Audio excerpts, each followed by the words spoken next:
മാനവ വിഭവശേഷി മുതൽ അടിസ്ഥാന സൗകര്യങ്ങളിൽ വരെ സന്തുലിതമായ വളർച്ചയ്ക്കും സ്ഥിരതയ്ക്കും മികച്ച മാതൃക തീർത്ത കേരളം.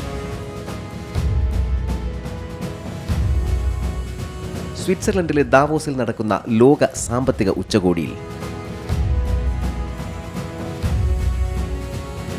ടൂറിസം, സാങ്കേതിക വ്യാവസായിക രംഗങ്ങൾ എന്നിവയിലടക്കം ആഗോള പങ്കാളിത്തത്തിനുള്ള വാതിലുകൾ തുറന്ന് Keralam ദാവോസിൽ.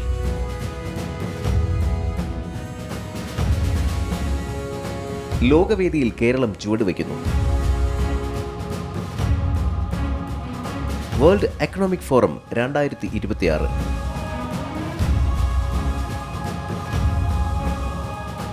Invest in the future. Invest in Kerala. ഏറ്റവും പുതിയ വാർത്തകളും വിശേഷങ്ങളും വിരൽത്തുമ്പിലറിയാൻ സീ മലയാളം ന്യൂസ് എല്ലാ ഡിജിറ്റൽ പ്ലാറ്റ്ഫോമുകളിലും ലഭ്യം.